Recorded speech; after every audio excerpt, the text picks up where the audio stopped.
Magandang hapon po sa ating lahat. Nandito na naman po ang ating Healing the Soul, Soil and Society Live. This is Jay Batoon, your host, and I will call on my co-host now. And of course, isang host natin ay nagre-repair pa, nagte-technical check pa ngayon sa Davao. So I'd like to call on Mami Mirna. Mami, good afternoon. Hello. Hi. Magandang hapon. Hello. Magandang hapon sa lahat ng ating tagapakinig at taga-subaybay ng ating Healing the Soul, Soil and Society Live.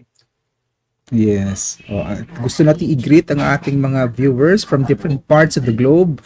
Meron dito sa Pilipinas, ang ating mga followers from Canada, from US, especially dyan sa area ng New Jersey, saan pa, sa Toronto, Vancouver, Mississauga, marami tayong mga followers and supporters dyan. Hello po sa inyong lahat. Siguro by this time, ano kayang oras doon? Baka madaling araw pa siguro, tulog pa sila. And I hope they can tune in kahit iba-iba ang oras kasi iba-iba ang time zones ng ating mga taga-subaybay. Tama po. So, Mami, mag-refresh lang tayo ng konti tungkol sa ating nakalipas na episode. We talk about Rema. Inspired or directly heard divine message. In other words. So, para sa iyo, Mami Mirna, ano po yung natandaan ninyo doon sa ating previous episode?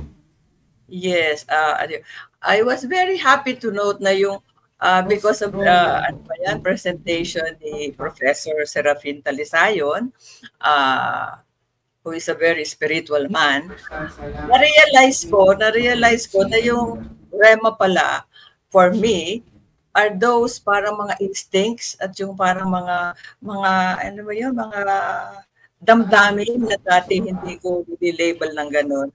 At na-excite ako sa interventions ni Professor Serafin dahil pwede ko pala yung palakasin, pwede ko pala yung pagpapuhin, yun ang excitement na nakuha ko dun sa ating session. Yun yung unang session natin, Jay. Yeah. And how nice, di ba, na nalalaman mo that you are guided every day in whatever you are doing, generally in your life. And then, para sa akin po, Mami Mirna, parang nagpapalakas din po siya ng kalooban at nagpapaigting ng aking pagtitiwala na hindi ako nag-iisa sa mga desisyon ko sa buhay, na may gumagabay pala sa akin. Yun din ang nakukuha ko doon sa episode natin last time, na at napakasarap isipin, damhin na kahit anumang gagawin ko, mayroon palang naggagabay sa akin. Sometimes kasi may mga noong hindi ko pa alam ang mga bagay na ito, parang feeling ko I'm alone and parang ang hirap magdesisyon at saan ko ibabata yung desisyon ko, no? But now, having this knowledge na there is pala the Holy Spirit is guiding us in our everyday decision. Wow, that gives me a sense of hope and also self-confidence. Ang isa ko pang naisip, Jay, I agree with everything that you said. Ang isa ko pang naisip ay yung marami sa ating mga kakilala ang nagpa-practice ng meditation. At na-realize, konektado yung meditation practice na yan doon sa sinasabi ni Professor, kasi nandyan na yung ating divine dimension and we just need to reconnect. At tingin ko ay napapalakas din yung meditation practice. So parang nakaka-excite na pagtatagni-tagni natin yung mga kaalaman natin na hindi pa natin ganun kahawak. Pero there is promise dito sa ating ginagawang sessions with the professor na magka-hugpong-hugpong, magkatagni-tagni sila para sa mas maliwanag na paggabay sa ating mga pang-araw-araw na buhay.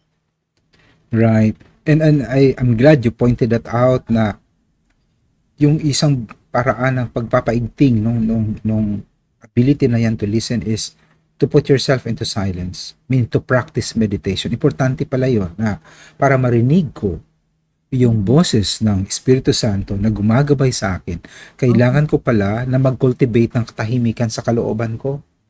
At marunong din akong makinig sa aking loob at sa labas para mapakinggan ko yun. No? So, thank you for that. Yan ang pagsisikapan, araw-araw nating pagsisikapan talaga yan kasi hindi sa lahat ng panahon dahil busy sa ginagawa, dahil maraming mga factors, human factors, may mga emosyon, may mga sitwasyon that will bring us the tendency to bring us away from really listening. Right. So, yeah. So, we keep on practicing meditation every day, even as little as 5 minutes a day or any time during the day, whenever you have a free time, go into silence so that that skill of listening can be honed, can be practiced. Okay. Very good. Nako, exciting na naman tayo ngayon. Ipa-flash ko lang yung ating episode today is about spiritual government, the prophetic insights for a spirit-led world.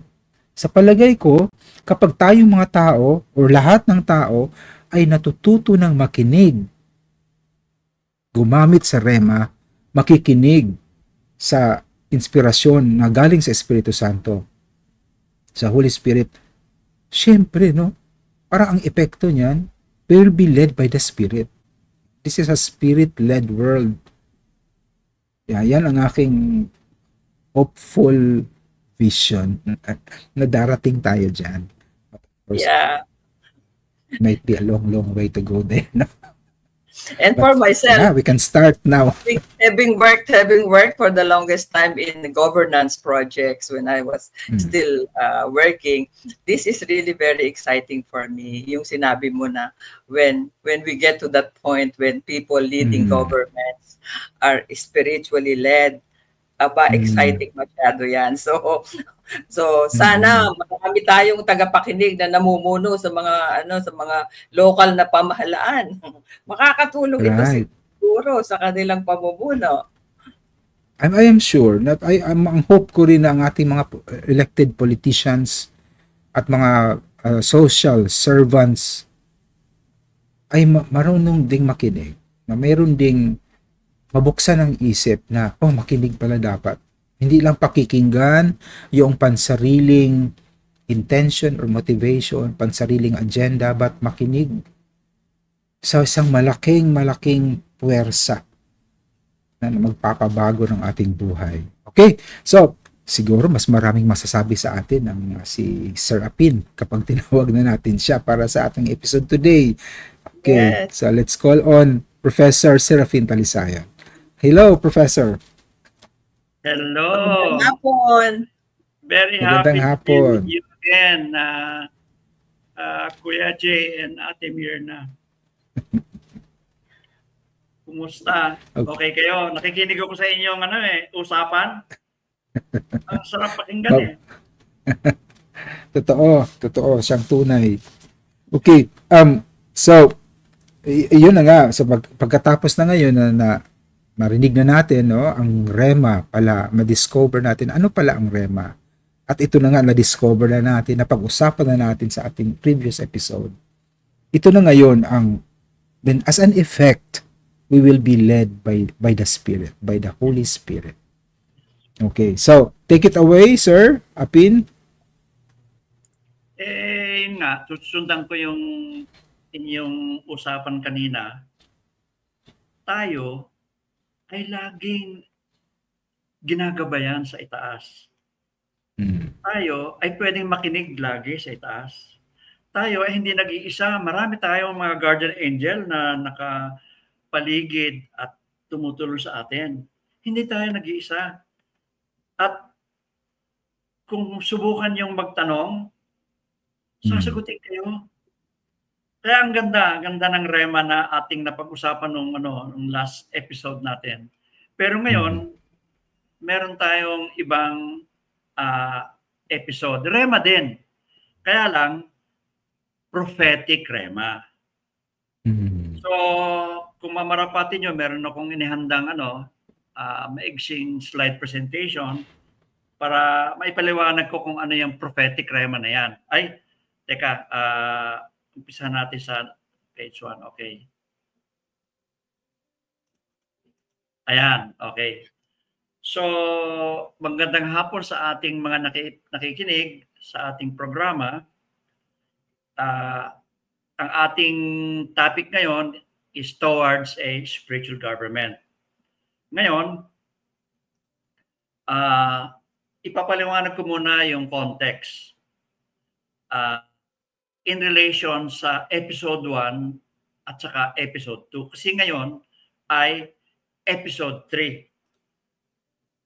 Itong ating talk show na ito ay may mga episodes. And last April 27, yung unang episode, ang ating tinalakay ay ano ba yung inspirational leadership course? At nung kasunod na May 11 na pangalawang episode ay ang ating tinalakay, eto nga, Rema. Listening to the Holy Spirit.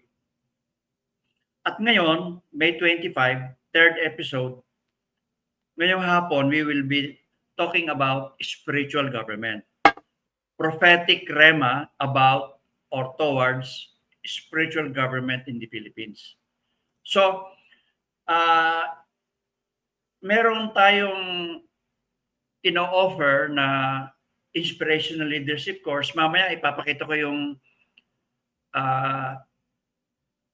paraan kung paano kayo mag-register sa course na ito na ating tinalakay noong April 27. Tapos, itong course na ito, ang pinakang buod ng course na ito are Rema practices.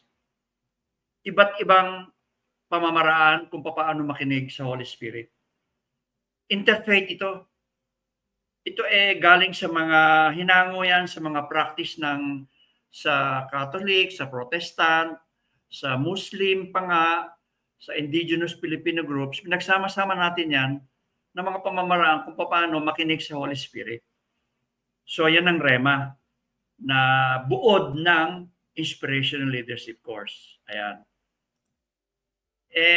Balik tayo sa Rema kasi importante yung Rema eh. Diyan nag-uumpisa lahat. Ang ating mga desisyon ng mga action.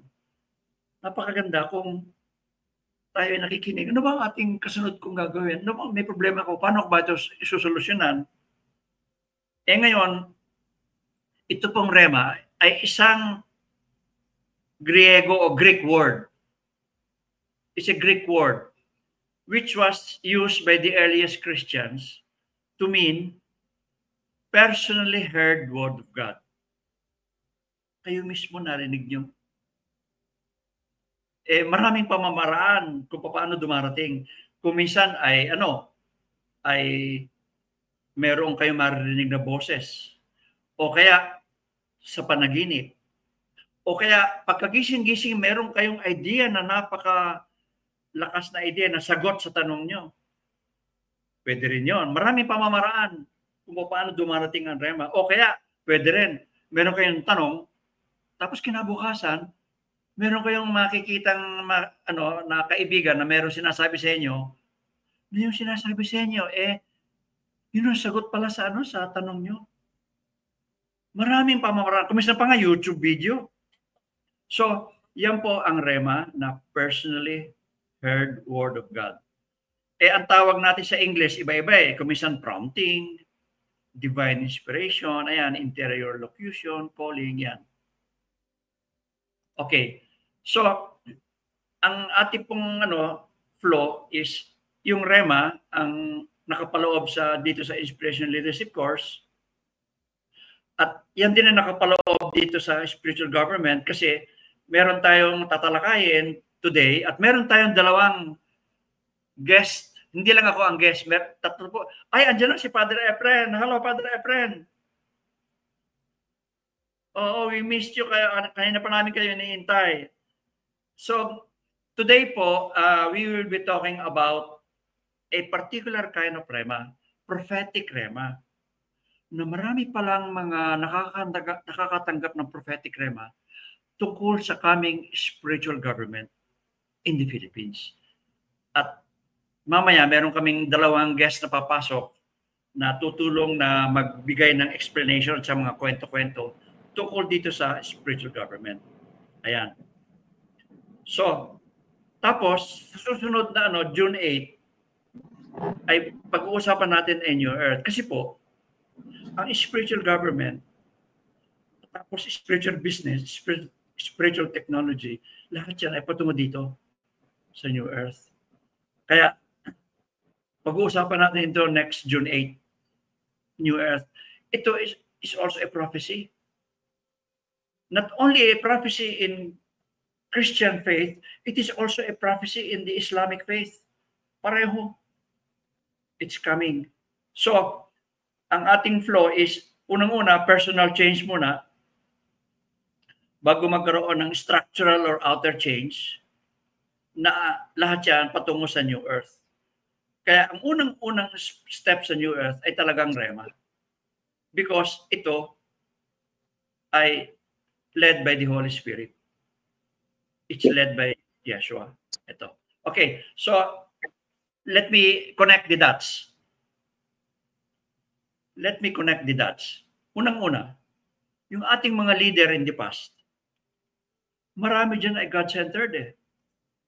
Si Andres Bonifacio God-centered. Yung kanyang dekalogo, number 1, ibigin mo ang Diyos ng buong puso. Number 2, ganun din.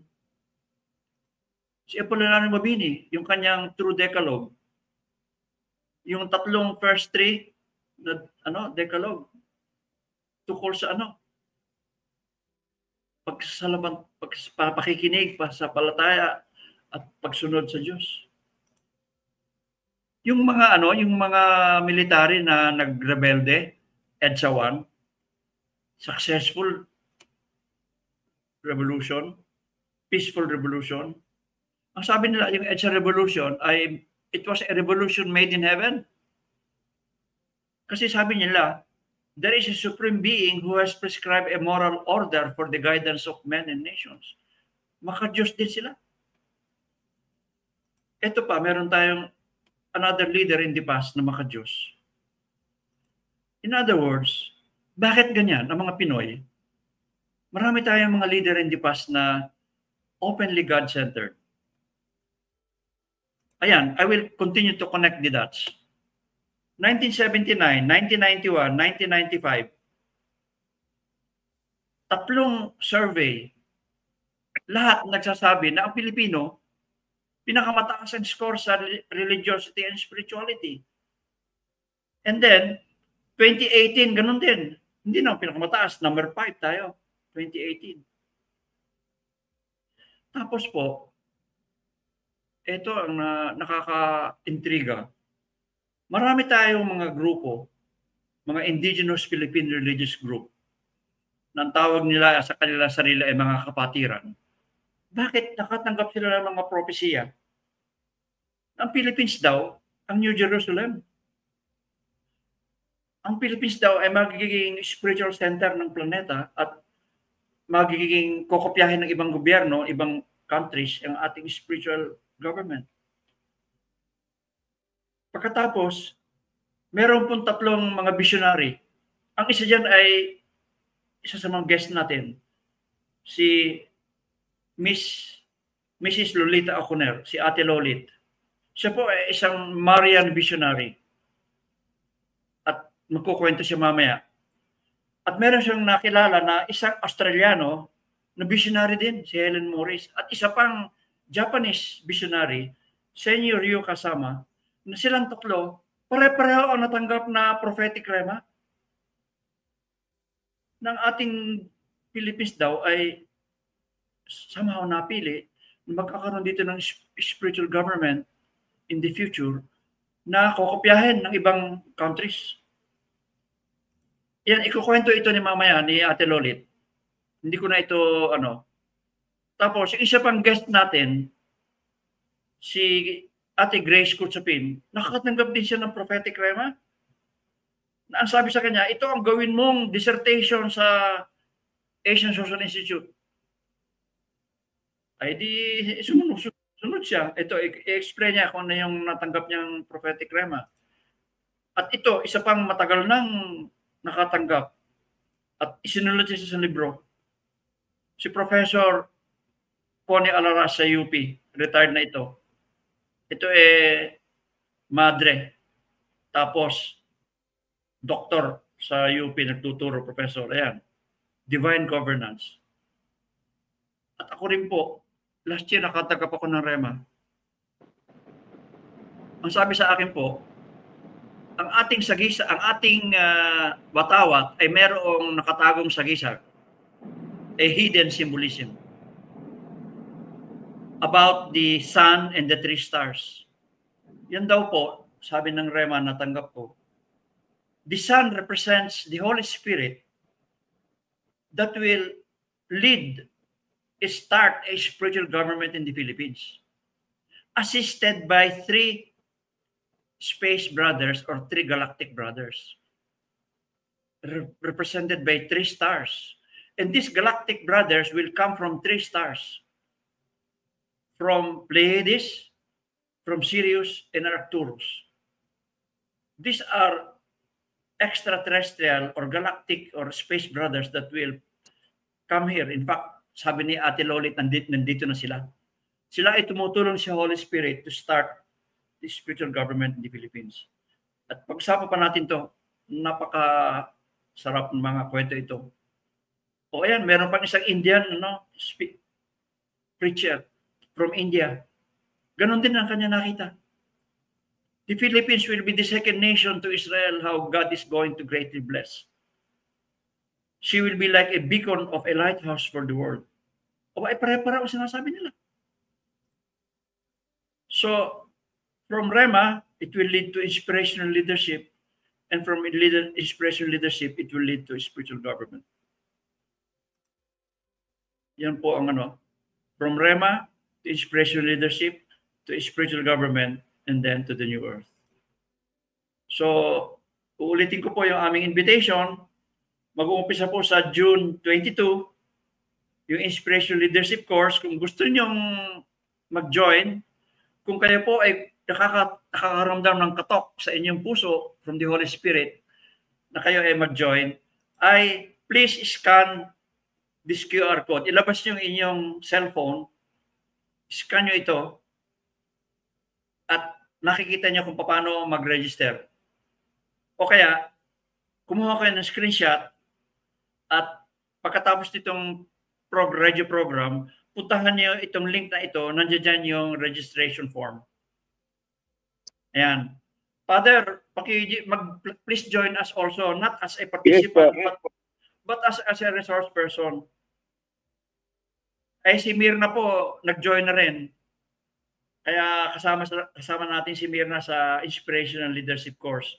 Kasi po, ang ating modelo, yung Inspirational Leadership, nung sinusulat namin yung libro na Our Hearts and Minds Together, a Practical Handbook on Emotional Intelligence, yung chapter 12 on Inspirational Leadership, ang pinasulat po sa amin doon ay ang modelo ng Inspirational Leadership ay si Yeshua.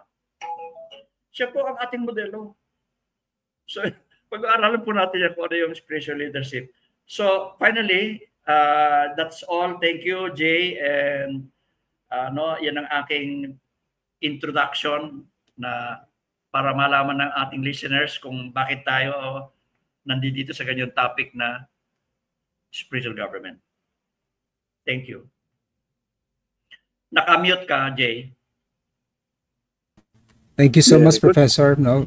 At magandang yun, parang teaser at yung mga sinabi niyo po kanina na naka-itemize na yung mga visionaries na nakilala niyo po at nagsasabi na pagkakaroon that the country will become a center of the spiritual governance.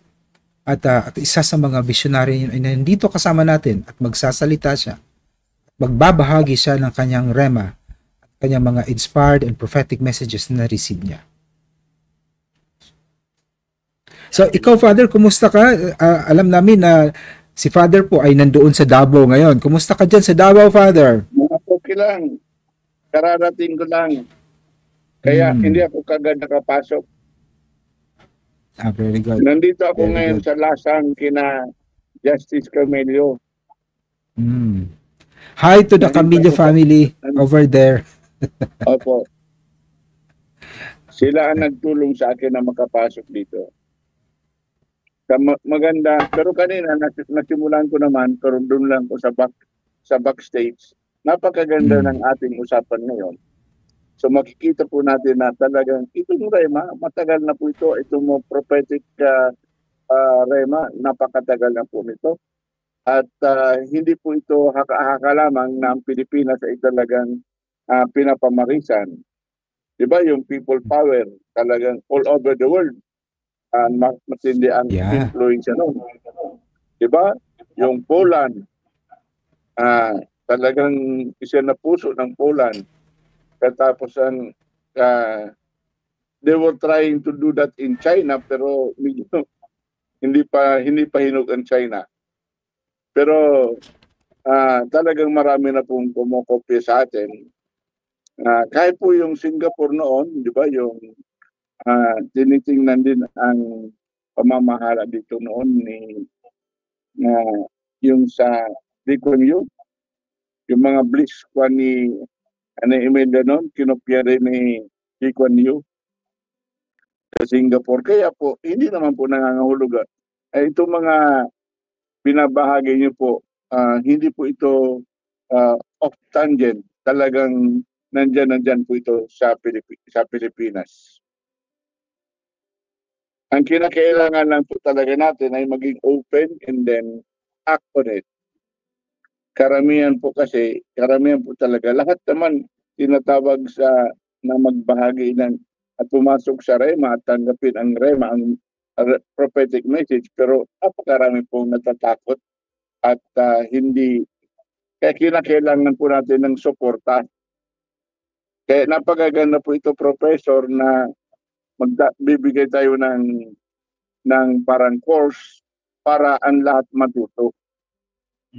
Actually, yung kanina po pero kinakailangan may everyday practice po talaga tayo, yung meditation, para ma-develop po talaga, maging sensitive tayo sa boses ng rema.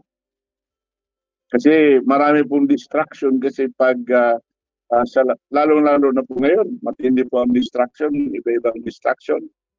Kaya kinakailangan from time to time, kahit yung tinitingnan natin po na model si Jesus would always would always isolate himself. And then he would even say, go to your room, your inner room, para mapakinggan mo at go to the secret. Your Father who sees in secret will reward you. Napakarami pong instances sa scriptures na nagpapatunay na ang rema ay talagang existing at nangyayari. Kaya maganda po ito, kay Mirna, sa Jay kanina pinag-uusapan ninyo ang koneksyon ng rema sa meditation, sa Zen practice. Kahit hindi katapos itong prophetic rema, nandyan din po sa Islam. Kaya nga si Muhammad tinatawag ni prophet eh. Kaya maganda po ang koneksyon. Okay. Habang mamaya, pag tinatawag na natin yung ating guest na visionary ni si Ate Lolit O'Connor, ay nanyahan ko po ang mga tagapagpanood ngayon. Sino pa pong makakasubaybay nitong ating programa na maging buksan po natin ang ating isipan, ang ating puso at makinig tayo at hanapin natin kung meron tayong resonance doon sa mga naririnig natin. Okay. So, suggest ko lang, Jimmy. Yes.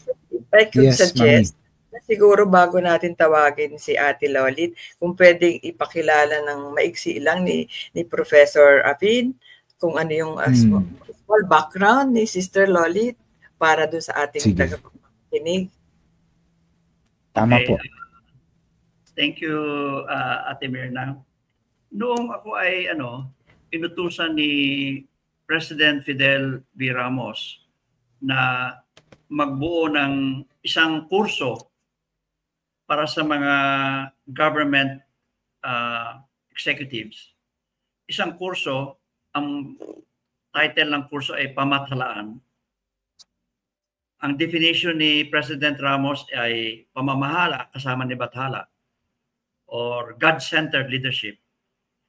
Nag-imbita ako ng iba't ibang mga expert sa Christianity, expert sa Muslim, expert sa Protestant, pati sa mga member ng indigenous groups. So, isang grupo kaming nagbuo ng pamahalaan. Isa dyan, na-meet ko si Ate Lolit. At diyan ko nakilala, kaya kilala ko si Ate Lolit buhat pa noong 1995 nung magbuo kami ng pamahalaan.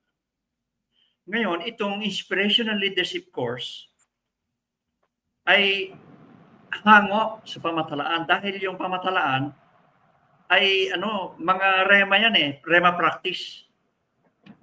Kasi ang napagkaisahan ng grupo ay huwag tayong pumunta sa mga doktrina. Kasi pag pumunta tayo sa mga doktrina, mag-aaway-aaway lang tayo, magdidebate lang tayo. Pumunta tayo sa practice of how to listen to God. Thank you. So, experience of God is better than concept of God. So, we did not go into the concept kasi yung mga concept, yan ang itinuro sa atin nung tayo ay maliit pa. Itinuro sa atin ng ating mga parents, ng mga teachers, ng mga priests, mga catechists, and so on. So sabi natin, importante yung listening to God, experiencing God, rather than kung ano yung mga concepts natin sa God. So yun ang nangyari sa pamahalaan. Kaya lang ang problema, yung kasunod na presidente, alam niyo na kung sino sumunod, tinanggal na yung budget sa pamahalaan. So hindi na-implement. So ngayon, we are reviving pamahalaan through Inspiration Leadership Course. So doon ko nakita, na-meet si Ate Lolit. At si Ate Lolit ay marami siyang mga tinatanggap ng mga vision. At yung kanyang ipapaliwanag na chart, it was explained to her while she was in Bahrain on a very detailed way. She was given very detailed instruction. I-drawing mo to. Ito yung ilagay mong caption. O i-drawing mo to. Ito yung caption. So, I will leave it to her to explain. Kasi, it's in my slide presentation, Jay. Slide number 7.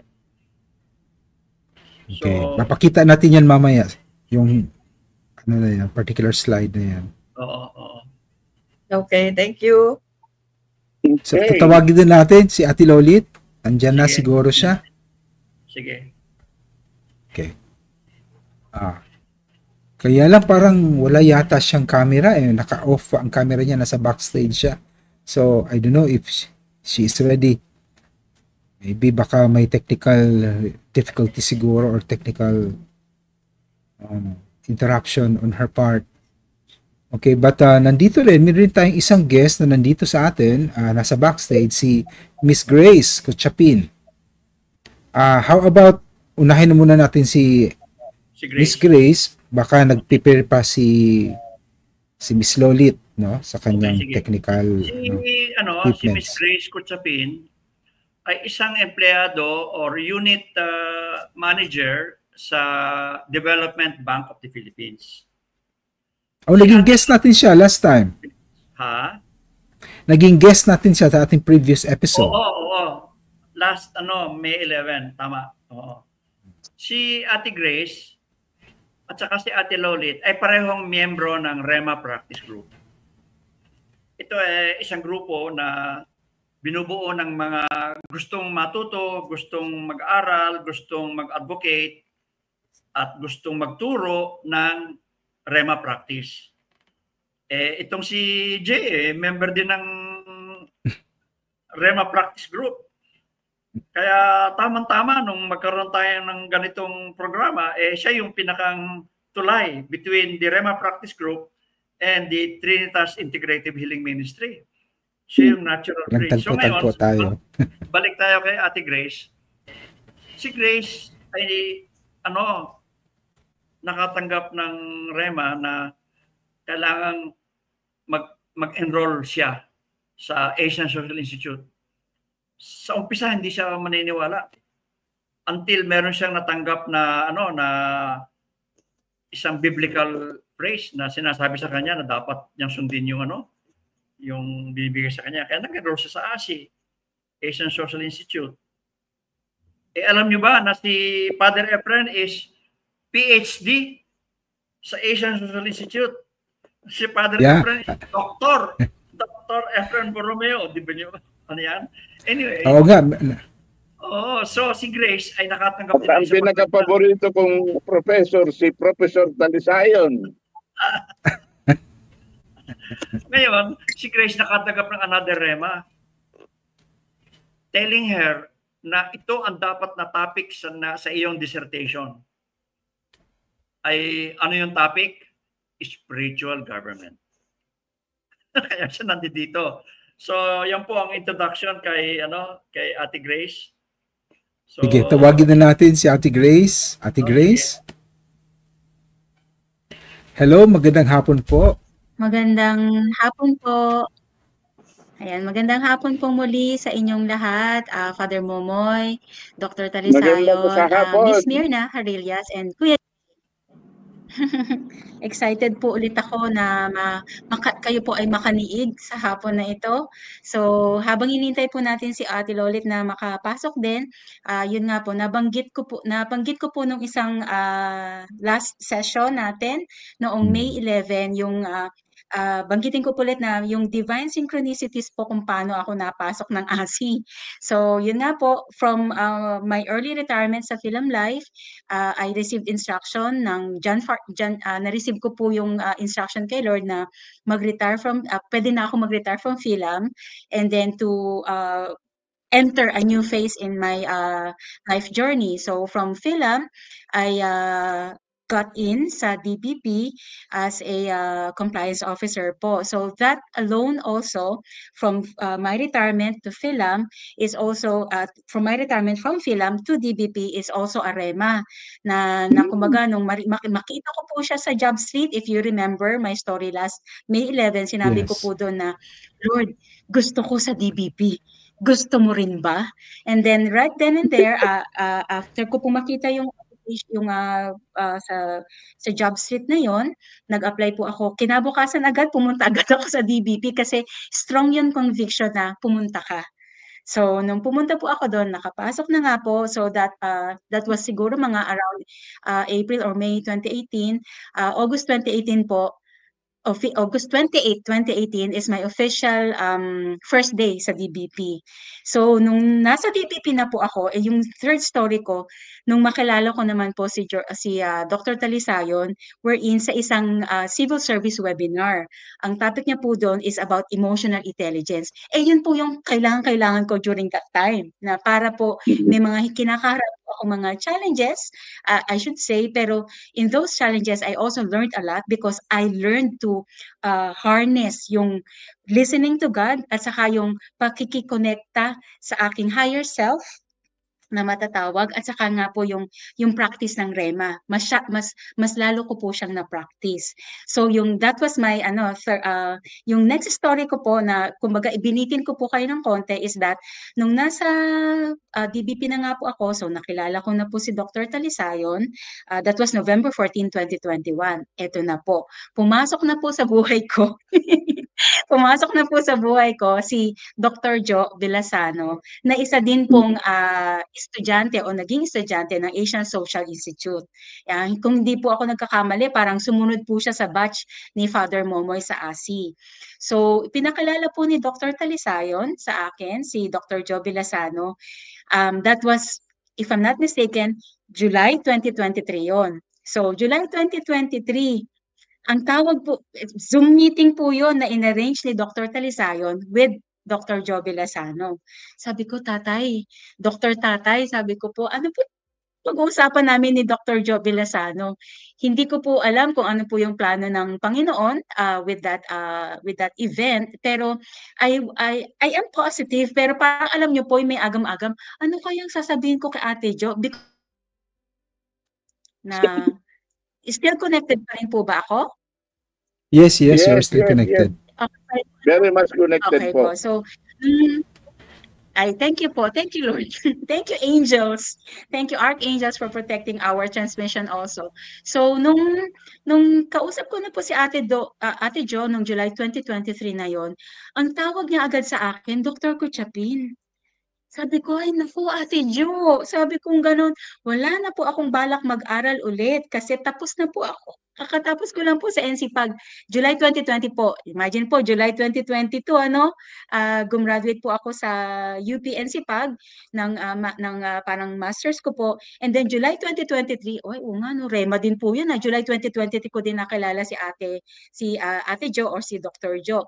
So tinawag niya po akong pinapag-enroll niya po ako sa ASI. Ang sabi ko po sa kanya noon, sa Zoom meeting namin, Ate Jo, pagod na po akong magbasa. Pagod na po akong kumuha ng reflection paper at assignment at policy papers. At marami din po akong binabasa na regulasyon at mga issuances sa dahil compliance nga po. So ang lagi ko pong binabasa ay mga regulasyon sa bangko, regulasyon sa SEC, sa BSP, mga ganun po yung mga tip. Kasi po, lalo pa ngayon na nasa testing unit din po ako. No? So yung mga chinecheck po namin sa branches namin and also to cut the long story short, a little short, sabi ko, Ate Jo, I cannot decide because ang process ko nga po is that before I decide, I should have REMA in making decisions. So when I entered DBP, when I retired from PhilAm, when I entered DBP, when I enrolled in ASI, in the last I mentioned last time na I received yung James 4:6 kay Lord na sabi niya sa akin yung James 4:6 sabi, God gives grace to the humble. Sabi niya sa akin, what are you afraid of in enrolling in ASI? Have I not been gracious to you? Grace? So inulit niya yung pangalan ko because grace is abundant for all of us. Hindi lamang po sa akin, para po sa lahat. So yung guidance na sinasabi din po kanina ni Ate Mirna kanina, saka yung guidance na sinasabi ni Kuya Jay kanina na it is always available. The grace of God is always available to us, yung guidance na yon.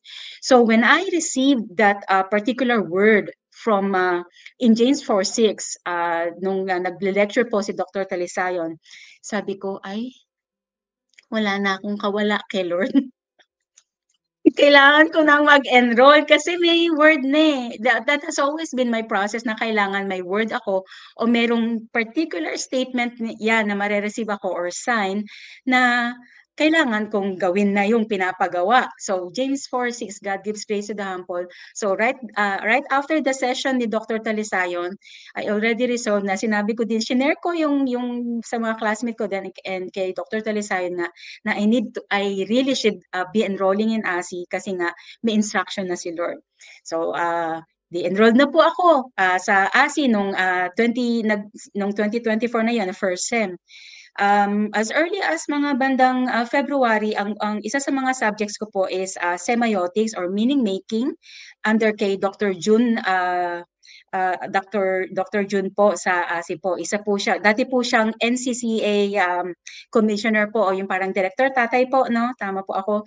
NCA commissioner po natin siya na kumbaga parang siya po yung naging isa sa mga professor namin. So, binanggit niya po or isa sa mga topics niya is about Datu and Babaylan. So, I'm already praying at that time, as early as that, I am already praying for my dissertation topic kasi ako po yung tipo na ayoko po kasi talaga nagmamadali ng pagsusulat. Kasi nga po, maproseso po ako tao. So kailangan kong maging malinaw kung ano pa yung mga dapat kong gawin kasi ipinasok ako ni Lord, dapat po talaga yung guidance talaga ay ma-receive ko sa kanya. So as early as that first sem, nagtatanong ako, Lord, ano magiging topic ko? Sabi ko, ang gagaling ng mga classmate ko. So nakaka-conscious pong ganun. Pero doon po ulit pinatunayan ng Panginoon na nangungusap siya sa bawat isa sa atin in so many ways. Dreams, visions, words, music, statement, book, marami. So, na-receive ko po yung rema na yon na dun sa Datu Babaylan, na Datu at Babaylan yung relationship nila, na yung Datu nasa physical siya, nasa physical aspect siya na leader, pero yung Babaylan is nabanggit nga ni Dr. Jun noon na siya yung nakaka-receive ng rema o ng spiritual guidance na nanggagaling sa ating Panginoon.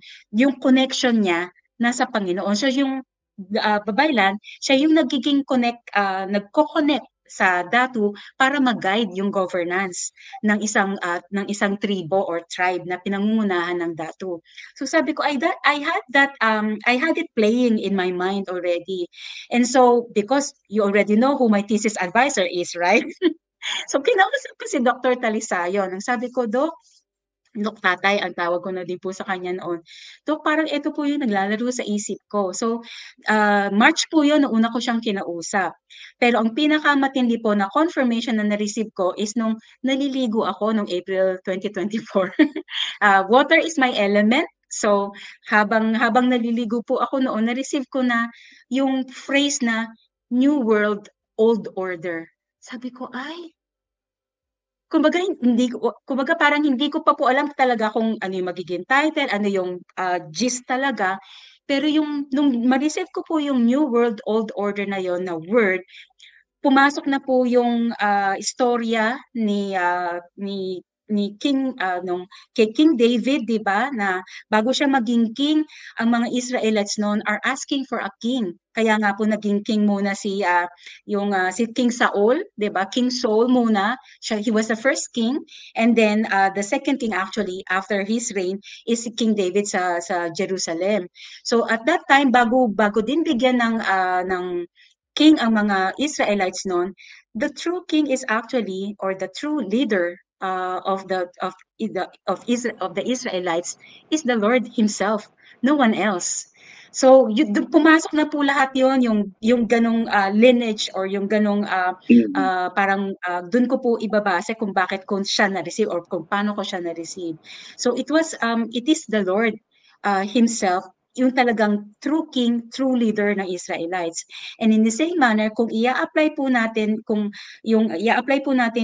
line of thinking na ito sa base na rin po sa ibigay sa ating kanina earlier ni Dr. Talisayon, na there have been individuals and groups who received the same thing, but I do not know them yet when I received that rema.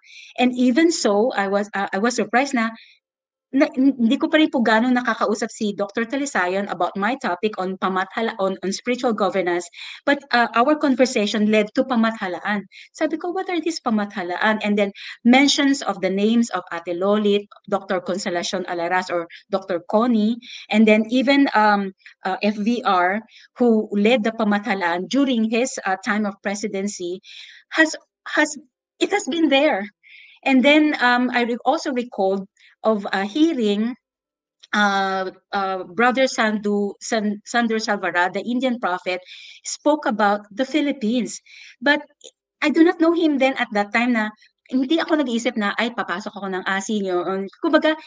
Kumbaga na it was parang a collaboration, a corroboration of individuals and groups nga talking about this, having received this prophecy about a future or divine governance in the Philippines. So I was so privileged to share with you nga na even yung synchronicity from my retirement from Philam, getting into DBP, and then getting into ASI, having connected, having met Dr. Talisayon, Dr. Jo, getting into ASI, and even yung sabi ko, hindi ko alam kung ano yung magiging topic ko when I ask, ito yung lumabas. So yung New World, Old Order na yon is, kumbaga, it's also in the Bible, and yung next topic natin is also talking about the New Earth. Yung kumbaga doon nagsisimula lahat na the Philippines will be a role model. Mababanggit na rin po ni Ate Lolit na yung role model of spiritual governance will be initiated by the Philippines. So that alone is already a confirmation of the many things pa na kumbaga parang yung una nga din pong pumasok is that hindi lang siya magiging topic, po for dissertation, but also it will be converted into a book in order, kasi limited kapag dissertation topic po, di ba? Medyo limited as to the context kasi meron kang sinusundan na outline na kailangan na kumaga parang initiated by the school saka required ng CHED, no? So it will also be converted into a book na yun na nga po, kumbaga parang kaya din po kami, as of now po, nag-i-initiate din si Dr. Talisayon and Ate Lolit to meet up with these kapatirans or indigenous groups. So yun po, kumbaga parang yung REMA po na yun ay talagang nagpapasalamat po ako kasi I was led to meet these people para maisulat yung dissertation na ito, yung pagkaka-receive ng REMA na ito, and at the same time, makatulong din po dun sa sinasabi nga nila na panibagong yung divine governance nga po para sa Pilipinas. When I first received po itong REMA na ito, sabi ko parang ang hirap naman tong isulat, Lord. Pero nevertheless, when I spoke with Dr. Telisayon and having met we had this meeting with the Kapatirans last April 17, Holy Thursday po yun, no, Dr. Telisayon. And then at the same time, we met some others pa na individuals and groups last May 17. So hearing from them yung divine governance about the Philippines, paano ka magkakamali na mali ka nang na-receive?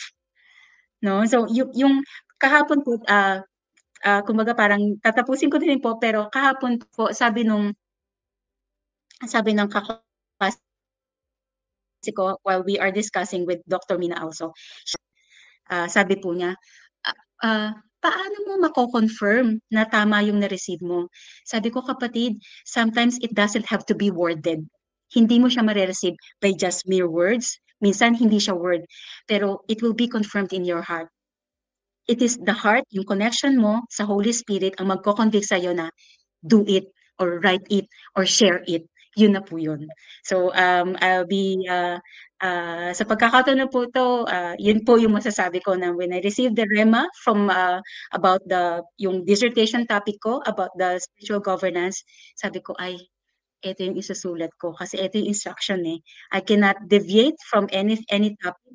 But ito na yung binigay ni Lord, ito yung isi-share ko, ito yung isusulat sa dissertation topic. So, yun po. Maraming salamat po sa pagkakataon na ma-receive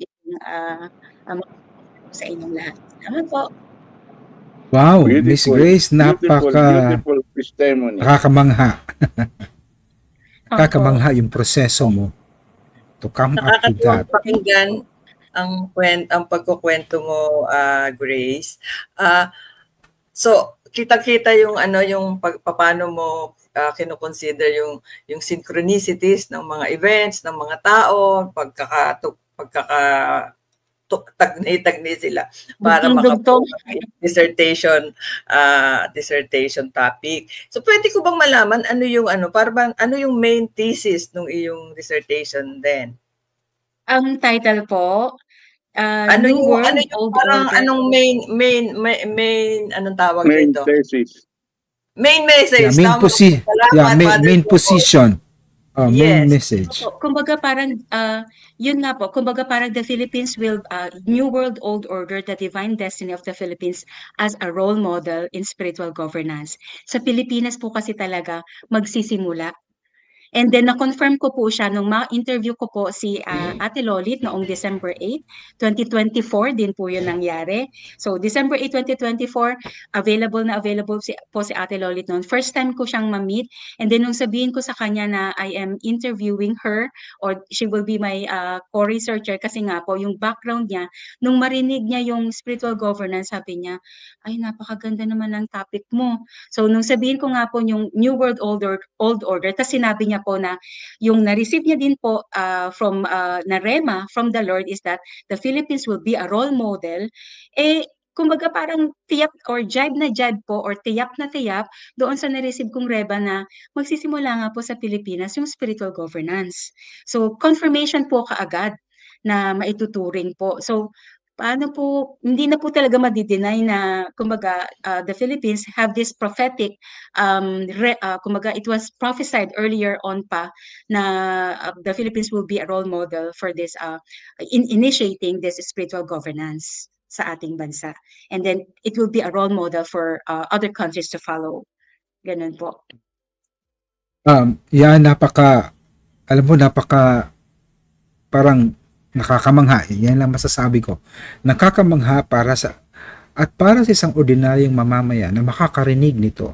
So sinabi mo, Grace, no, that the Philippines, this country will become a center for spiritual government and will become a template, a role model for all nations. Okay. Ngayon pa lang, para siyang dating sa akin, parang suntok sa buwan. Suntok sa buwan yung statement na yan. And realizing what is happening in our country right now, after the election, parang napakalaking question mark. Yes po. Paano kaya magiging spiritual center ang ating bansa? Nagagayahin ng iba pang bansa sa buong mundo. Wow, paano kaya mangyayari yan? So, yes po. Isa yan sa mga katanungan ngayon sa sarili ko, no? Lalo na siguro sa mga nakikinig sa atin ngayon para sa isang ordinaryong mamamayan. Palagay ko din po masasagot din po ni Ate Lolit yung question na yan na kung paano, kasi naging question ko din yan, Kuya Jay, if I may answer your question in my parang limited understanding also, but of course kumaga parang sometimes when I said kanina na sometimes the understanding does not come from here, the understanding comes from here. And if it resonates, if these individuals have received this rema on spiritual governance, back then in the olden days, 1980s pa sila nagsimula. I was born 1972. Alam mo yun, ang tagal na nilang naghihintay. How much, kumbaga parang, bakit ako maiinip? Sila nga hindi. Well, actually, parang naiinip na nga sila kapag Kuya Jay. But nevertheless, if the rema was received by an ordinary person like me, not trying to I am trying to be always connected with God. Si Ate Lolit po is one of the few people or persons I know na sinabihan na super connected sa divine. So, yun po. I am so excited na baka kasi ma-preempt ko yung ibang ikukwento niya. So, pero ang iiwanan ko lamang po bago ko ibigay ulit sa inyo po yung pagkakataon na ma-introduce si Ate Lolit. Yun po yung sinabi ko din sa classmate ko kahapon. It was actually Jennifer Doc Talisayo na sabi, paano mo yun na Sabi ko, sometimes kapatid, it doesn't have to be worded. You will be hit hard here sa heart. When I received yung New World Old Order, hindi ako nagtanong kung paano. I just need to receive it first. And then the actions, the synchronicities will follow. It will not be moving, but the Holy Spirit moving. It will always be like that. Holy Spirit will be the one leading us as to how we will achieve. And then even itong radio station na ito na Kuya Jay, when I met you in RPG, na you wanting to for us to have another meeting in your place in Taal, that's also a confirmation na kaisa ito. Tapos Ate Lolit coming in RPG, Father Efren coming in promoting RPG ILC. Those are synchronicities na we never realize na lahat tayo magko-connect-connecta. Etong yung divination or yung pagiging divine ng Philippines, one step at a time, we're moving. I believe we're moving. It is the Holy Spirit and yung synchronicities of all this happening, yung connection na ito, being one with the divine, all of us when we get connected to the divine, one soul after another, one group after another, one indigenous group after another, one Catholic community after another, one Christianity after another. When we get connected to the divine, and we are united in spirit to push through with this spiritual governance, being humble before God na please lead our country. It will happen. Let's create that egregor. Yung egregor na yun, that's one of my favorite terms also. Na when we create this egregor, when we create this thinking and sensing na this will happen, it will happen. So doon tayo kapatid. pinaniwalaan natin yun. Kasi it is the Holy Spirit that I can feel you. I get is you. sending this message Yeah. na we do not know in our minds. Kasi ito lagi itong kumukontra yung Oo. pero when we get connected to this conviction Meron na it will happen, kukwentong we would synchronicity. also create that sensing sa ating mga nasha-sharean. Ayun. So, bigay ko na po ulit Okay. sa'yo, Kuya Jay. Salamat po. Salamat, maraming salamat, Miss Grace, no? Professor Talisayon, meron po kayong sinabi. Sige po. Oo, meron akong gustong ikwento na synchronicity. Nung ipakilala ko si Ate Grace kay Ate Lolit for the first time, pumunta kami sa bahay ni Ate Lolit. You know what? That was the time when Professor Connie Alaras visited Ate Lolit. So, it's not an accident. Kung kailan kami pumunta kay Ate Lolit, doon din pumunta si Dr. Connie Alaras. At ang sabi ni Connie kay Grace, I will fully support you. Yung aking library will be open to you. Yan. Pagkatapos, through Ate Lolit, na-meet ni Ate Grace, the chairperson of an organization called Kapatiran Espiritual Pilipinas Spiritual Government, KEPSG. Ito palang KEPSG is an organization of groups that have received prophetic rhema on the spiritual government in the Philippines. Tinipunan niya. So ang pangalan nitong chairperson ng KEPSG is si Attorney Charlie, ano nga ba? Serapio. Serapio. Attorney Carlos Serapio po. Si Attorney Co-researcher ko rin po siya. Oo. Pagkatapos, pwede ba natin siyang maimbitahan dito? Si Attorney.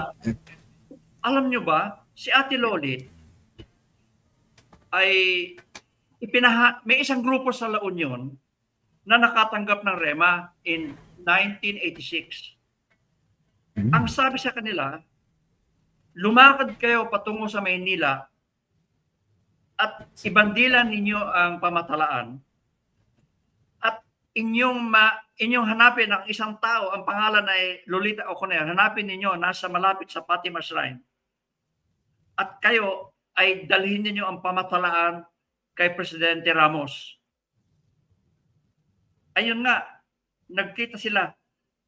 Kaya sinong nagsabi doon sa grupo sa La Union?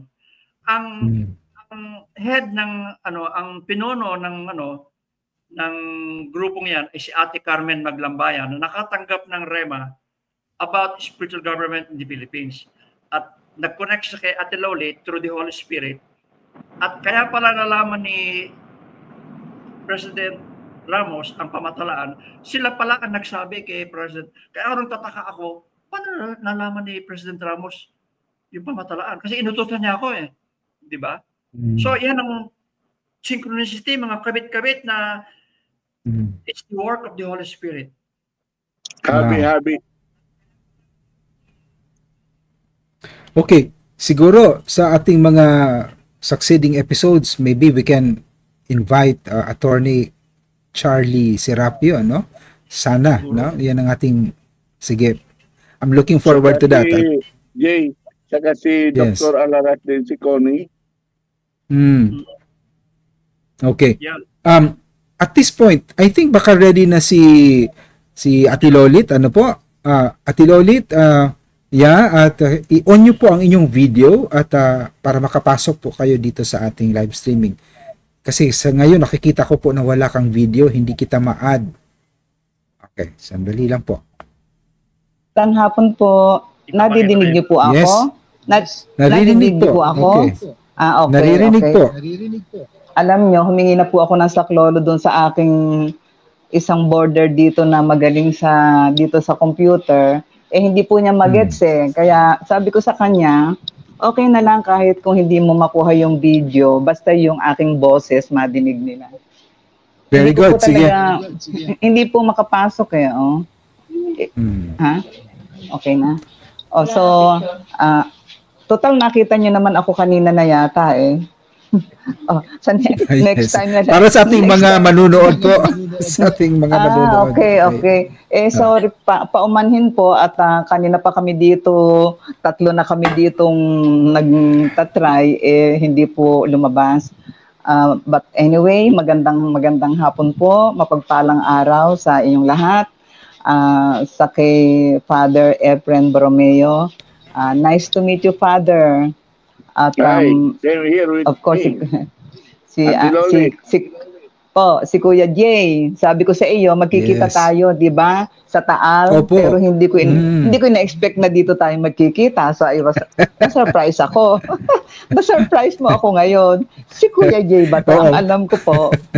Ang alam kong host ay si Father Efren, si Father Momoy, at saka itong si Ate Mirna na binanggit sa akin ni Kuya Apin. Akala ko naman kanina, ikaw yung mag-o-opening ritual na naman.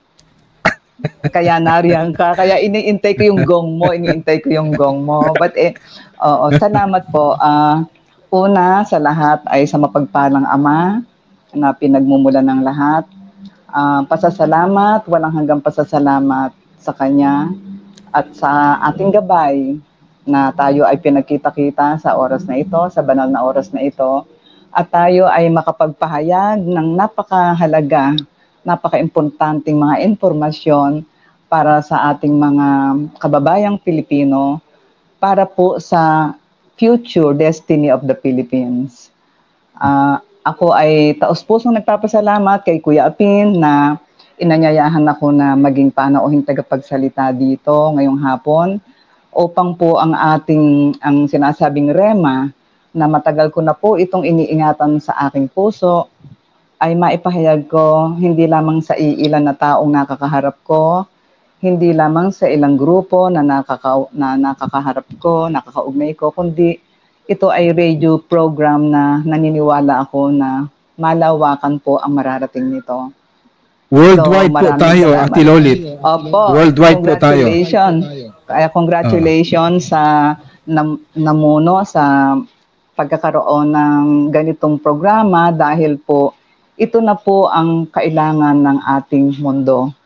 Not only in the Philippines but to the whole world.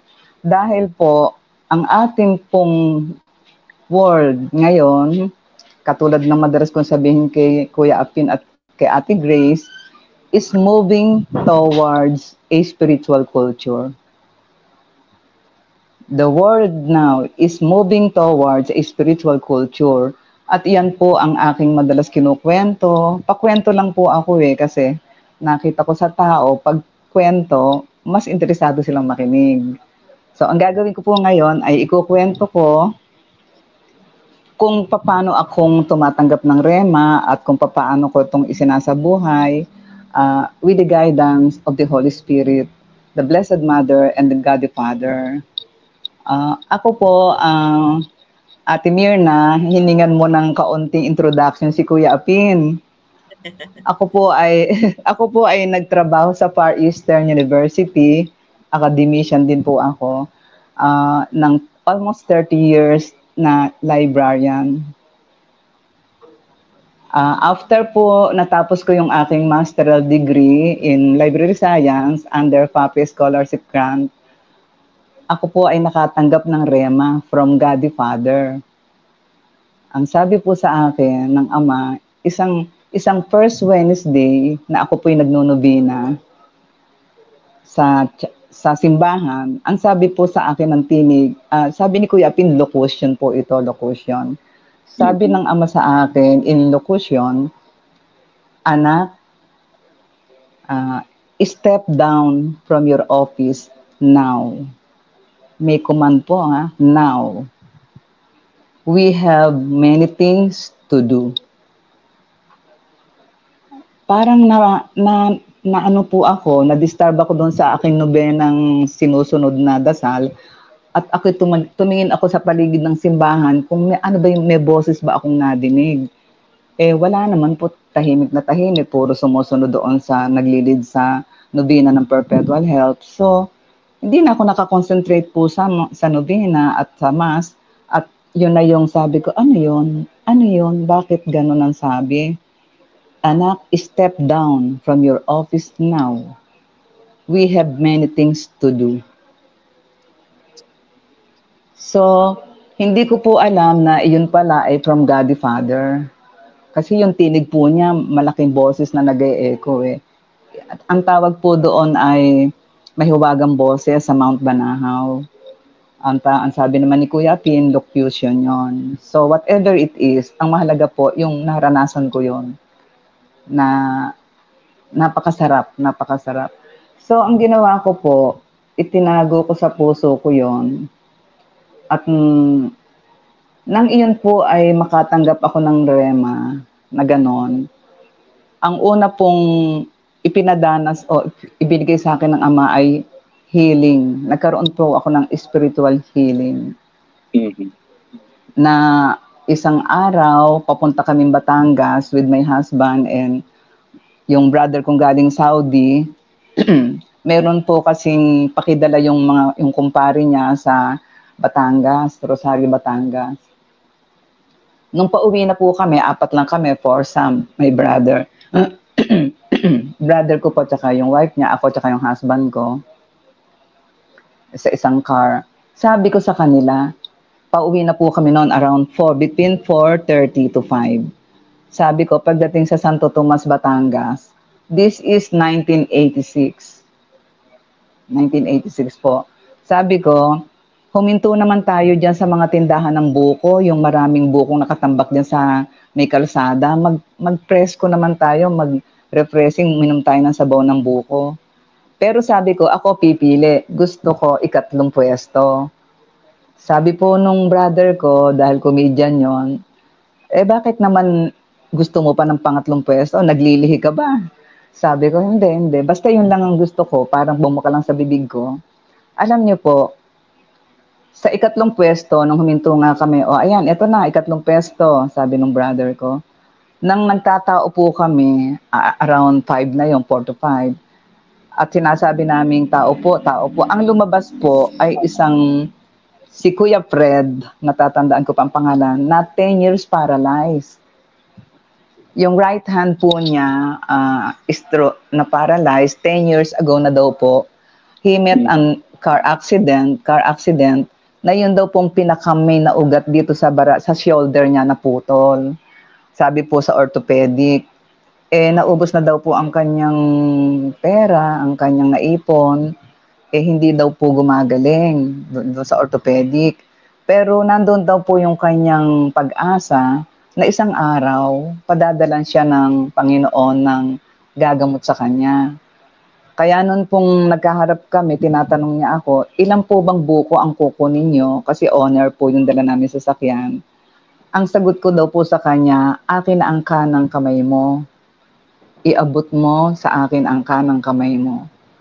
Pagkatapos po noon, pinisil ko daw yung masakit na ugat, pinisil ko daw yung sa may balikat niya, at yun daw po yung ugat na naputol, at nung pinisil ko po, sumakit, pero nagdugtong. Hanggang sasabi ko po sa kanya, Kuya Fred, humawak po kayo ng itak, kunin niyo yung itak niyo at magbiya kayo ng buko. Naku, hindi po kaya, hindi po kaya. Sabi ko, yun po ang dinidikta sa akin. Magbiyak daw kayo ng buko. Talaga pong itinataas pa lang po niya yung itak, humagulgol na ng itak si Kuya Fred. At sinabi niya, tumingin siya sa taas, at sabi niya sa langit, salamat po Panginoon at dininig mo ang aking dasal sa mahabang panahon. Salamat po at pinagkaloob mo ang aking matagal ng panalangin, napadalan mo ako ng isang taong gagamot sa akin. Yun po ang simula ng lahat. Na from pagiging librarian ko sa FEU, naghatid lang kami ng padala sa brother ko na package doon sa kumpare niya sa Batangas. Ganun po ang nangyari. Kaya ako po, siyak at na-surprise ako, ano yon. Kaya nung papauwi po kami, puno ng buko yung aming owner, pinuno ng buko ni Kuya Fred. Pero po, hala kaming kibo ang 4, yung husband ko tsaka ako, yung brother ko, diretso siya sa pagdadrive. wala po kaming kibuan hanggang makarating kami dito sa amin. Okay, Hindi hold on. makapagsalita. Apo. Hold on, Ate Lolit, kasi there is something here. para akong parang a mixed emotion. Ano po?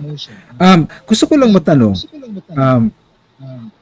were you conscious at that moment na itatouch mo yung shoulder niya? Kasi yung sinabi mo nag-third person ka kasi eh. Mhm. Now, were you conscious at that time na hawakan ko yung ano niya, yung Hindi shoulder po, niya, hindi. ganon?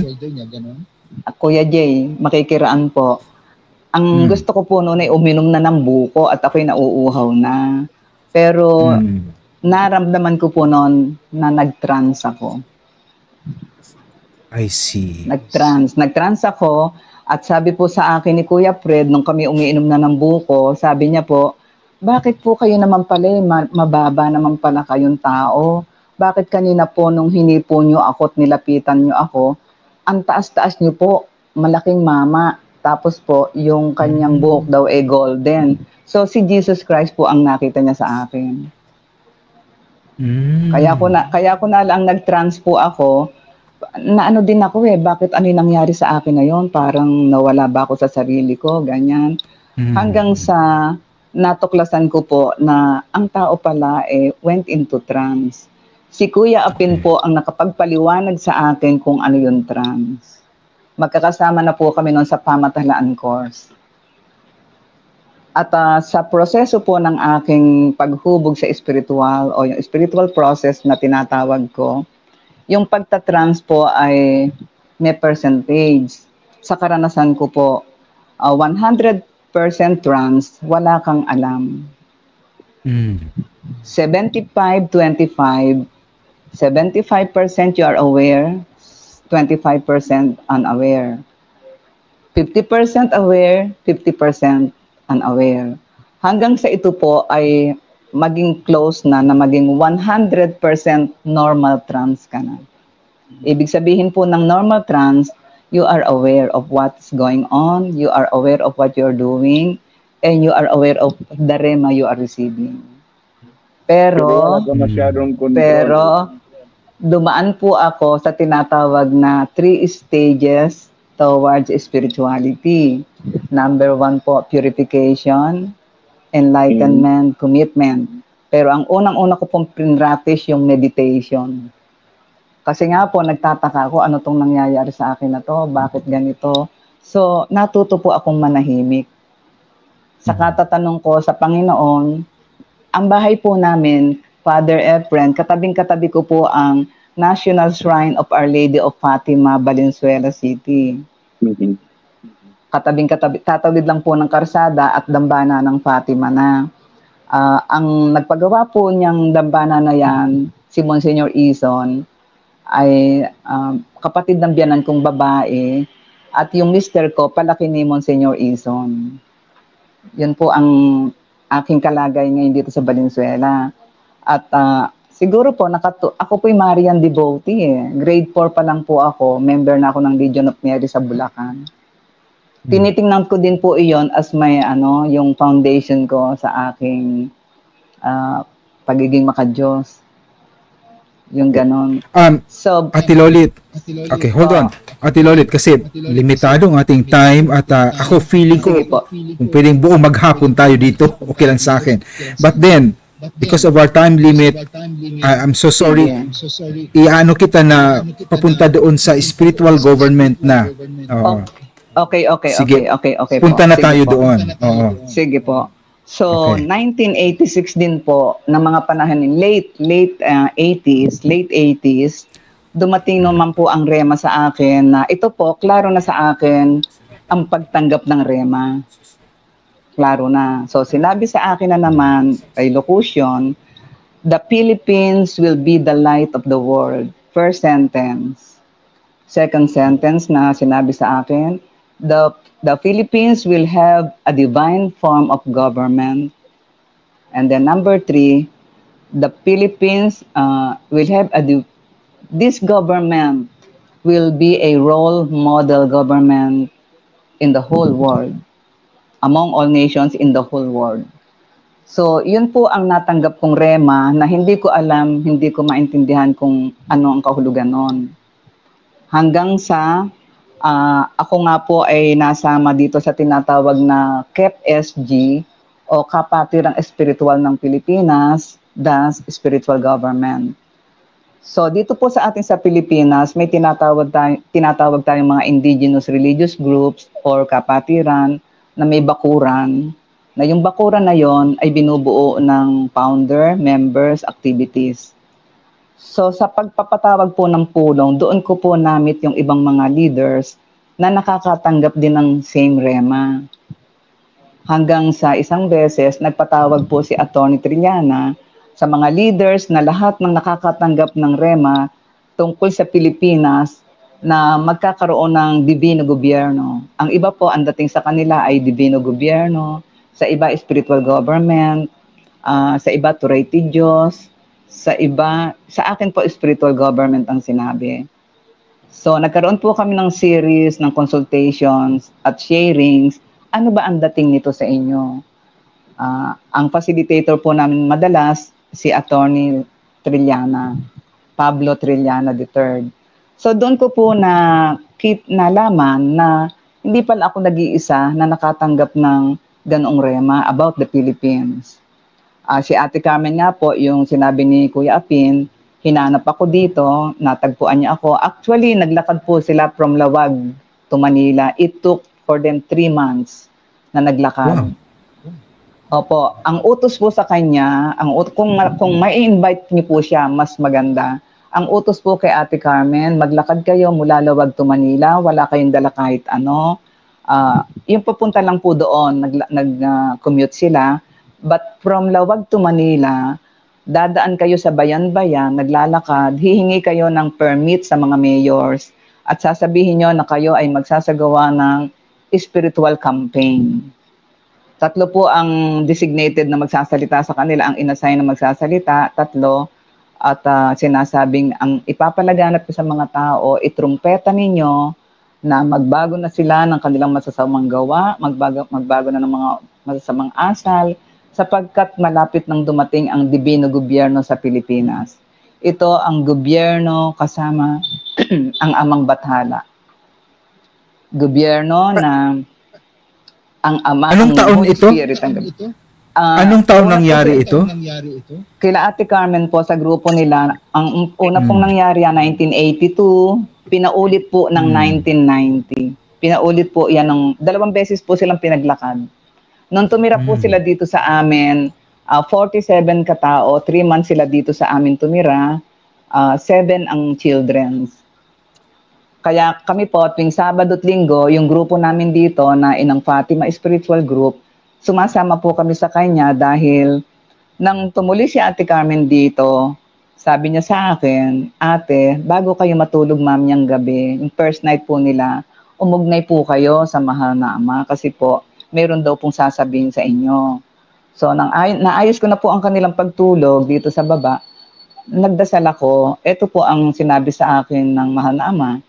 Anak, huwag mong ipagkait ang liwanag na iyong taglay. Sapagkat kailangan nila ang higit na liwanag sa pagpasok nila sa madilim na kamay-nilaan. So, ang interpretasyon ko po doon, yung grupo namin, mag-join sa group nila para sa kampanya espiritual nila sa Metro Manila. Kaya kasama po kami nagka-campaign. May dala po kong microphone, para ang sabi sa kanila ay kayo ay gagawa ng spiritual campaign sa matataong lugar para malaman nila kung ano ang mangyayari sa Pilipinas sa darating na panahon. Sa munisipyo, sa palengke, sa mga parke, basta sa matataong lugar, doon kayo magsasalita. Yan po ang isang proseso kung paano ang divino gobyerno ay dadating sa Pilipinas. Tapos itong binanggit, meron pong mga gumaganap sa mystical. Yung tanong ninyo na paano mangyayari yan? Parang suntok sa buwan yan, sabi ni Kuya Jay. Talaga pong suntok sa buwan. Pero kami pong lahat na tinawag at inutusan, naniniwala po kami na ito ay hindi suntok sa buwan, kundi ito ay takda. ito ay nakatakda, destiny. So, yun po ang aming baon sa aming mga pagtupad na itong nakatakda na to sa Pilipinas ay magaganap sa takdang panahon. At ang dinadasal po namin lahat, nawa ay masilayan namin itong kaganapang ito. Kasi po, marami na po tayong kasama na umuwi na sa Ama, na sila ay naging bahagi din ng proseso, na sila po ay tumupad din doon sa panahong sila ay narito pa sa lupa. Ang sinasabi po nila, tapos na yung ganap nila, so ang next chapter naman, hanggang ngayon, kami na po yung nagpapatuloy. Ang maganda ko pong ibabahagi sa inyo tungkol diyan sa divine government o spiritual government. Matapos po ang mahabang panahon na ang mga kapatiran, ang mga bakuran ay gumaganap sa iba't ibang gampanin, banal na gampanin, anon pong panahon ni President Pinoy ay si Atty. Serapio po binigyan ng inspirasyon ng Holy Spirit na ang mga kapatiran ay i-introduce sa Malacanang kay President Pinoy. Kaya lang, ang humarap po sa amin noon ay si Executive Secretary Paquito Ochoa, si Paquito Jojo Ochoa. So siya po yung una naming nakaharap diyan at ipinakilala ni Atty. Serapio bilang consultant po siya, one of the consultant ni President Pinoy, na ito yung mga kapatiran natin, ito yung mga isang sektor ng lipunan na hindi nakikilala. Pero napakahalaga ng kanilang ginagampanan. Sila ay nakakalat sila sa different regions in the Philippines, of the Philippines. Kaya nagulat po si Secretary Ochoa nang makita kami, gulat na gulat siya, meron daw palang ganon. Lahat po kami na naroon, tumatanggap ng REMA at tumanggap ng REMA na ang Pilipinas ay magiging ilaw ng sandaigdigan. Yun pong salitang yon na ang Pilipinas ay magiging ilaw ng sandaigdigan, tinanggap ko din po yun. Tinanggap ko. Ang nakapagpalakas palalo po ng loob sa akin yan, nang kami nila Atty. Serapio imbitahan sa Japan, ay pinagsalita po kami ni Atty. Serapio at si Professor Connie Alaras, kaming tatlo lang po, in-invite po kami ng isang visionary, si Senyor Ryo Kasama, na a-attend kami doon. Intercultural Festival po ang sinabi. Pero pagdating doon, attended po yun ng different nationalities from different countries at kami pong tatlo lang ang pinagsalita. So surprise kami na hindi namin alam, wala kaming preparation na kami magsasalita doon sa 3 days po iyon. Sa last night, pinagsalita kami. Ang sabi, inspirational message.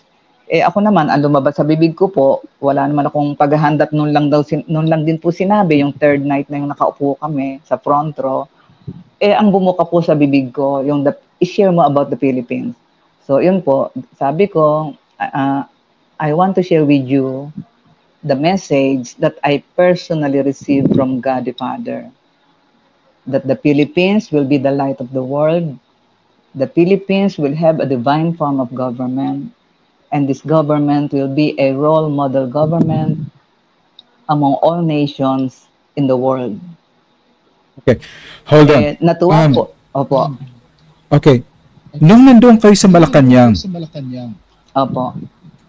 na-i-deliver nyo ba, na-ibahagi nyo ba ang mensahe na yan? Especially kay Pinoy. Doon po, ito pong kay Pinoy po, hindi po kami nagkaroon ng pagkakataon na makaharap siya. Pero kay President Ramos po, personal namin siyang nakaharap ni Ate Carmen, around 7 kami na umakyat po doon sa Heroes Hall. Kasi madami kami noon, allowed lang daw po ang 7 o 8. Yun po, nasabi namin lahat kay President Fidel B. Ramos, yung plano divino ng Ama for the Philippines. Siya po kasi ang unang-unang itinalaga ng Ama na magpanimula ng divino gobyerno sa Pilipinas. Sang-ayon po sa mensaheng tinatanggap namin. Kaya inutusan si Ate Carmen na pumuntang personal, pero sumulat muna po kami. Humingi kami ng appointment. After around 2 weeks, nag-reply po ang Malacanang at sinabi na pumunta kami. So doon na po ipinaliwanag namin ni Ate Carmen kung ano tong utos sa amin na to. Pero sa panahon po ni Pinoy, noon pong nandoon ako, nagkaroon po kami doon ng spiritual activity sa Malacanang for the whole year, the whole administration ni Pinoy, yung tinawag namin na Malacanang Interfaith Vigil Group. Ako po ang naatasan na maging national coordinator noon programa na yon. Kaya for 6 years, nag-invite po ako ng interreligious group from Muslim to Christian to indigenous group.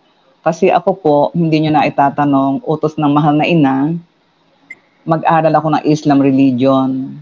So, nung nasa Bahrain po kami for 15 years, halos 15 years, ang husband ko po nag-work sa Salmania Medical Center, government hospital, family status, kaya nagkaroon po ako ng pagkakataon na makapag-aral doon ng Islam religion. At ang sabi ni Mama Mary sa akin, tuklasin mo anak ako sa Islam religion. Si Mama Mary po, si Mariam, bago po ako nagpunta ng Bahrain, sinabi sa akin ng mahal na ina, anak, iayos mo, igayak mo ang mga dokumento ng 3 anak, 3 bata, sapagkat sa kalagitnaan ng darating na taon, lalabas ka ng Pilipinas para maghasik ng liwanag sa ibang bansa. So, yun po pala, ang ibig sabihin, ang husband ko, from Saudi, ganun din ang trabaho niya, biomedical engineer po siya sa government hospital, bigla pong kinuha ng Bahrain na hindi naman po siya nag-apply, kundi yung kanyang friend nagtrabaho sa Bahrain, in-apply po yung kanyang CV, yung resume niya. Kaya tinanggap yung husband ko nang hindi niya namamalayan. So tinanong ng husband ko sa akin kung gusto niyo ba na pumunta ng Bahrain kasi tinanggap daw ako doon, sabi ni Paring Al, ninong po ng bunso namin. Tuwan-tuwa po kami kasi makakasakay kami ng airplane. Pero ang sabi sa akin ng gabay ko, iyan yung sinasabi ko sa iyo na lalabas ka ng Pilipinas para maghasik ng liwanag. So tumira po kami doon sa Bahrain from 1993 to 2011. At yan po lumawak ang horizon ko dahil yun pong interfaith dialogues, ginawa po namin yan ni Ate Connie doon sa Bahrain. Nag-initiate po kami ng interfaith dialogues with Filipino communities with the support po ng Philippine Embassy, Eduardo Maglaya. Kaya doon po ako nakagalaw ng mas malawak pagdating sa pagganap at doon ko din po na ipalaganap yung Pilipinas maging ilaw ng sandaigdigan, especially among Filipinos. Kasi sa Filipinos po ako doon lumangoy sa community ng mga Filipinos. At si Mama Mary po, ang sinabi niya sa akin, tuklasin mo ako sa Islam na relihiyon. So ngayon po, nakilala ko si Ina sa Muslim communities at isa po akong nagpo-promote ng Islam-Christian dialogue.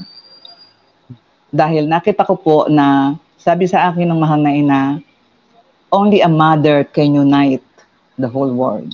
Sabi ng mahal na ina po sa akin yan, only a mother can unite the whole world. So nang tuklasin ko po siya, nag-aral po ako ng Islam religion sa Discover Islam Center. Doon ko natuklasan na talagang ang laki-laki po ng papel ng mahal na ina. Marami pong hindi nakakaalam yan. Pero now, the time is unfolding for the 3rd era, the era of the mother. Kaya yan po, sa mga darating nating program, kung mabibigyan ako ng pagkakataon, pwede ko pong ibahagi yung gagampan ng papel ng mahal na ina at yung diagram, kung maipapakita nyo ngayon, ay maganda pong mabigyan ko ng preliminary interview yung aking sasabihin tungkol sa ina, yung 3 bahagi ng kasaysayan ng paglalang. Andyan po para ma-present na natin. Ayan po. Ganito po yan, nasa Bahrain kami, 1993. I think March, nandoon sa likod po ng drawing ng cartolina ko ditong naka-frame. Pagdating ko po sa Bahrain, wala pang 1 week, sinabihan ako na mga around 10 p.m., tulog na lahat po ang aking mga kasama. Kumuha ka ng malinis na lapis at papel. Iguhit mo pyramid. Lagyan mo ito ng isang mata. Lagyan mo ng sinag sa mga gilid. Sa tabi nito, isulat mo Diyos Ama. Sa lungguhitan mo ito at ilagay mo unang tipan. Nag-post po yung nagpo-post po, may post po yung nagdidikta. Sa ibaba ng pyramid, iguhit mo ang isang tupa.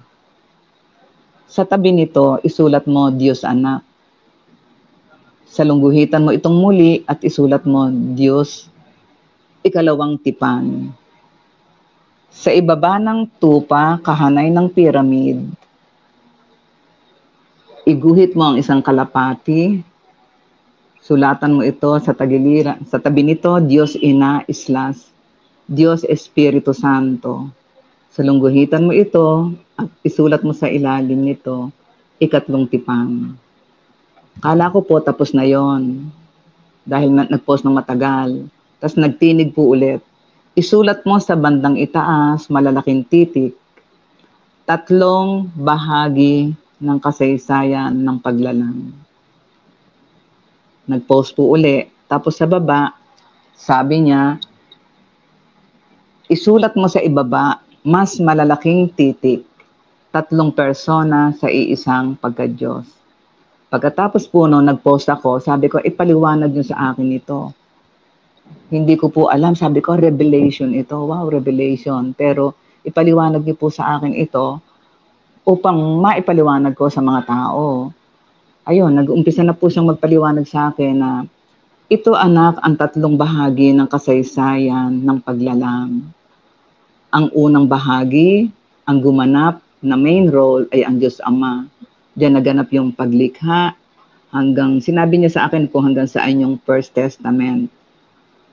At sa ikalawang bahagi, ito yung kasaysayan na ang gumanap ay ang Diyos Anak si Jesus. At ang ikatlong bahagi, ito ang ikatlong bahagi na darating na ito yung panahon ng Diyos Ina / Espiritu Santo, ikatlong tipan.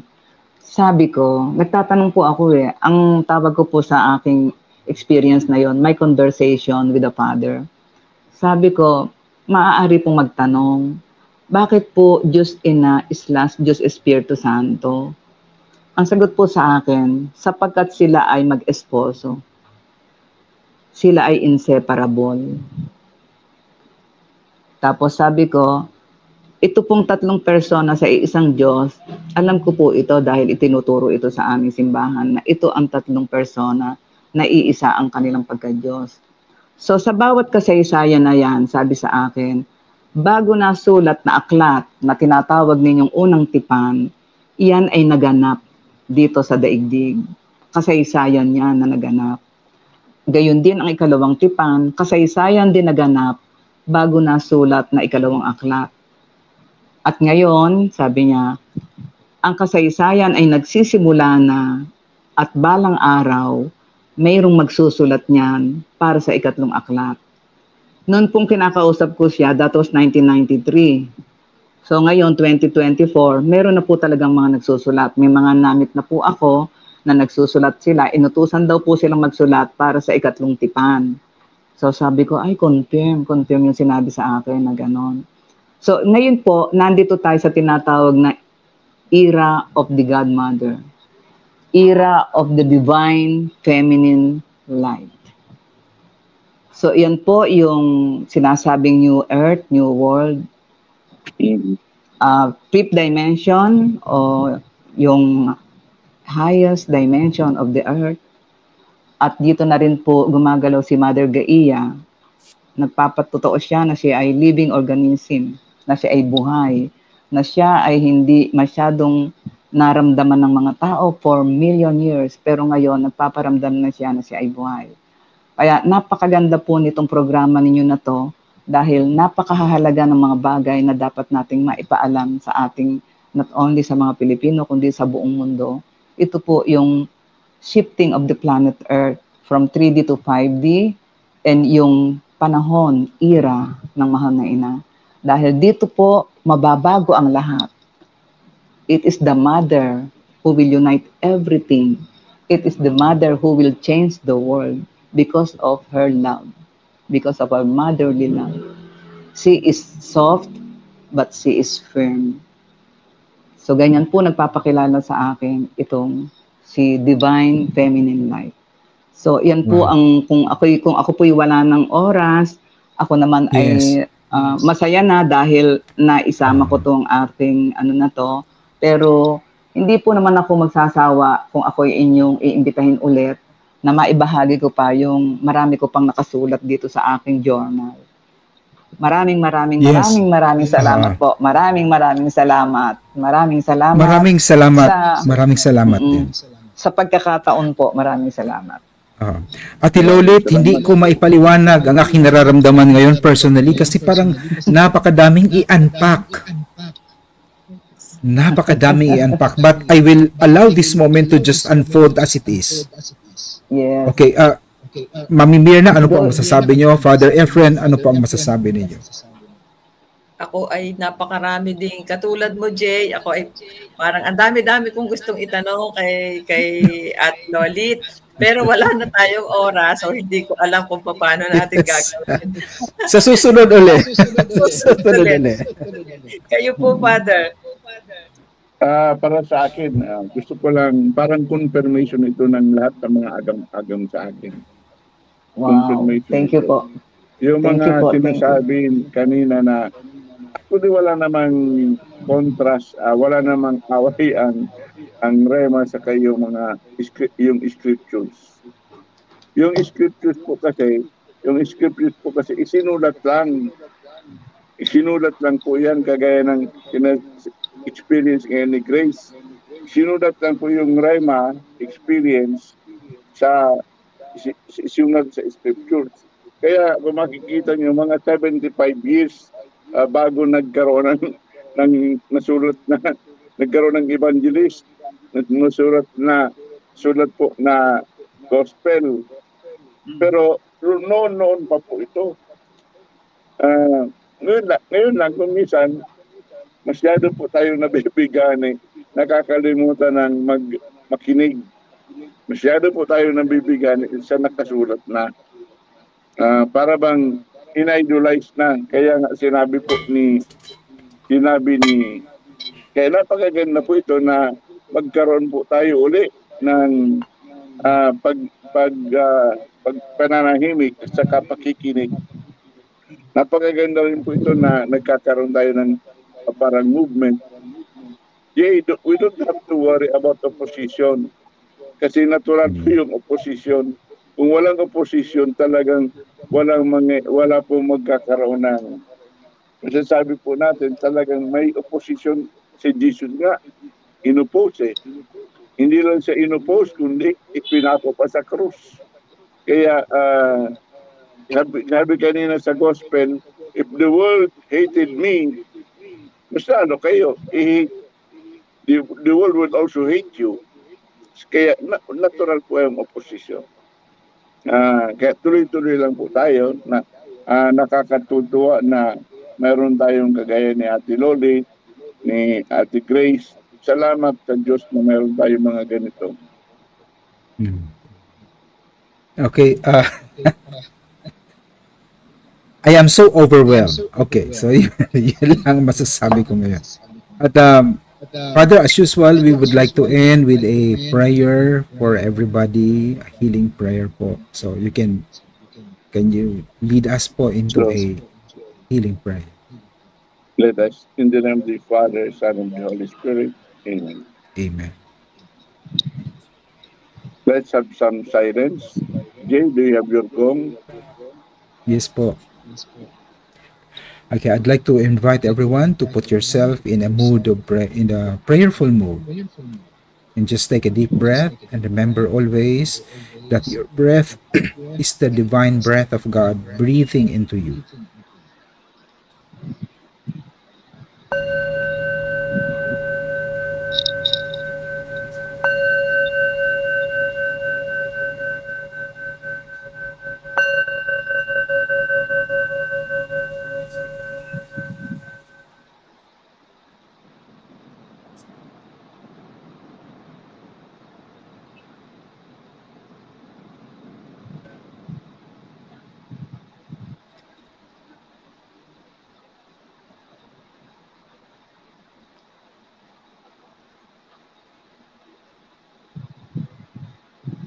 Father, Dear Lord and Father, we praise and thank you for your word. Lord Jesus, you are really the word made flesh. And you continuously send us your Rhema through the Holy Spirit. We ask you, Lord, to open more hearts, most especially those people in government. Strengthen us, Lord, with every opposition, that we may inspire all other people to come with us, to lead us. This we ask through Christ our Lord. amen. Amen. The Lord is with Amen. you. And with your And with Bless your spirit. you, the spirit. Father, Son, of the Holy Spirit. Amen. Amen. Amen. Amen. Muli, magandang hapon at maraming salamat po sa pagtutok ninyo sa ating programa today. Magkita-kita po tayong muli sa ating susunod na episode at maraming salamat din sa ating mga panauhin, Professor Serafin Talisayon, Lolita O'Connor, Grace Cochapin. Ito pong muli si Jay Batuon at ang aking kasama. Ako po naman si Mirna, nagpapasalamat din sa inyong lahat. At si Father Efren na nasa sa Davao ngayon. Maraming salamat po sa ating lahat. Bye for now. Okay, see you. See you everyone. Thank you. Thank you po. Blessings to all. Thank you, Kuya Jay. Thank you, Father. Thank you, Tata.